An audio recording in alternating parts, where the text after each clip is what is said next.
எல்லோருக்கும் வணக்கம். நான் உங்கள் ஜெனி. இன்னைக்கு நம்ம வெண்டைக்காய் பச்சடி எப்படி செய்யலான்னு பார்க்கலாம் வாங்க. 1/4 kg வெண்டைக்காய் எடுத்துருக்குறேன். இந்த வெண்டைக்காவை நான் நல்லா வாஷ் பண்ணி காய வச்சுருக்கேன். இப்போது நிறைய பேருக்கு வெண்டைக்காய் எப்படி வாங்கணும்னு தெரிஞ்சிருக்கும்.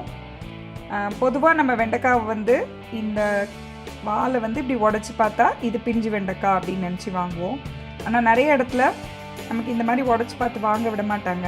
அப்படி இருக்கும்போது கொஞ்சம் ஒல்லியாக அதே நேரத்தில் சாஃப்டாக இருக்கிற மாதிரி இருந்துச்சுன்னா அந்த வெண்டைக்காய் பிஞ்சு வெண்டைக்காய். அதை நீங்கள் அப்படியே எடுத்துடலாம். இந்த வெண்டைக்காவும் பிஞ்சு வெண்டைக்காய் தான், நல்ல சாஃப்டாக இருக்குது. அப்புறமா நம்ம வெண்டைக்காவை சப்போஸ் இன்றைக்கி வாங்கியிருக்கோம், நமக்கு இன்றைக்கி செய்ய முடியல அப்படின்னு சொன்னால் இந்த மூக்கு பகுதியை மட்டும் நீங்கள் வெட்டி எடுத்துட்டு அப்படியே ஒரு கவரில் சுற்றி நீங்கள் ஃப்ரிட்ஜில் போட்டுட்டிங்கன்னு சொன்னால் நீங்கள் ஒரு நாள் இல்லைன்னா 2 நாள் கழித்து கூட அந்த வெண்டைக்காவை சமைக்கலாம். அந்த வெண்டைக்காய் முத்தாமல் அப்படியே இருக்கும். நீங்கள் இந்த மூக்கு பகுதியை அப்படியே வச்சு அதே மாதிரி ஃப்ரிட்ஜில் போட்டிங்கன்னு சொன்னால் உங்களுடைய வெண்டைக்காய் 2 நாளில் நல்லா முத்தலாகி அந்த பதத்துக்கு போயிடும். ஸோ நம்மளால் அதை யூஸ் பண்ண முடியாது. இதுதான் வெண்டைக்காய் குறித்ததான குட்டி குட்டி டிப்ஸு. உங்களுக்கு யூஸாக இருக்கும்னு நினைக்கிறேன். வெண்டைக்காய் பச்சடி எப்படி செய்யலான்னு பார்க்கலாம். நம்ம இப்போது இந்த வெண்டைக்காவை பொடியாக நறுக்கி எடுத்துக்கலாம். வெண்டைக்காய் பச்சடி செய்யலாம். நான் இப்போது ஸ்டவ் ஆன் பண்ணுறேன். முதல்ல நம்ம வெண்டைக்காவை வதக்கி எடுத்துக்க போகிறோம். நான் கொஞ்சமாக கடலெண்ணெய் எடுத்துக்கிறேன். 1/2 டீஸ்பூன் ஜீரகம் போட்டுக்கோங்க. 1/2 டீஸ்பூன் கடுகு, கருவேப்பிலை போட்டுக்கோங்க. கொஞ்சமாக காயம் சேர்த்துக்கோங்க.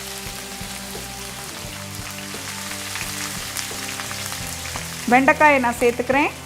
இதை நம்ம வதக்கி எடுத்துக்கலாம். தேவையான அளவு உப்பு சேர்த்துக்கோங்க. நல்லா கிளறி விட்டுடலாம். 3லேருந்து 5 நிமிஷத்தில் வெண்டைக்காய் இந்த மாதிரி நமக்கு வதங்கிரும். இந்த ஸ்டேஜில் நம்ம ஸ்டவ் ஆஃப் பண்ணிவிட்டு ஒரு பாத்திரத்தில் நம்ம மாற்றி எடுத்துக்கலாம்.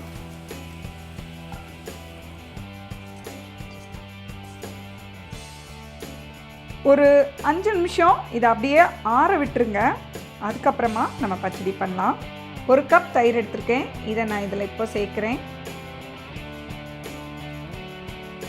1 சிட்டிகை மஞ்சள், 1/4 டீஸ்பூன் சாட் மசாலா, 1/4 டீஸ்பூன் மிளகு பொடி, தேவையான உப்பு, 1/4 டீஸ்பூன் கொத்தமல்லி பொடி.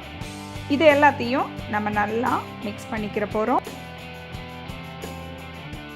நம்முடைய சுவையான தயிர் பச்சடி ரெடி.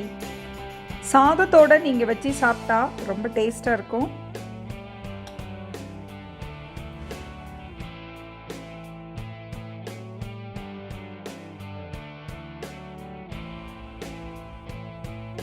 சுவையான வெண்டைக்காய் பச்சடி ரெடி. இப்போ நம்ம வெண்டைக்காய் பச்சடி எப்படி செய்யலான்னு பார்த்தோம். நமக்கு ரொம்ப அவசரமாக வீட்டில் காய்கறி எதுவும் இல்லைன்னா கூட வெறும் வெண்டைக்காய் மட்டும் இருந்துச்சுன்னா இந்த பச்சடி செஞ்சால் ரொம்ப டேஸ்ட்டாக இருக்கும். நல்லா சுடுசோரோடு சேர்த்து சாப்பிட்றதுக்கு ரொம்ப டேஸ்ட்டாக இருக்கும். நீங்களும் உங்கள் வீட்டில் இதை ட்ரை பண்ணி பாருங்கள். எப்படி இருந்ததுன்னு கமெண்ட் பண்ணுங்கள். இந்த வீடியோ உங்களுக்கு பிடிச்சா சேனலை சப்ஸ்கிரைப் பண்ணுங்கள். இந்த வீடியோ பார்த்ததுக்கு ரொம்ப நன்றி. வணக்கம்.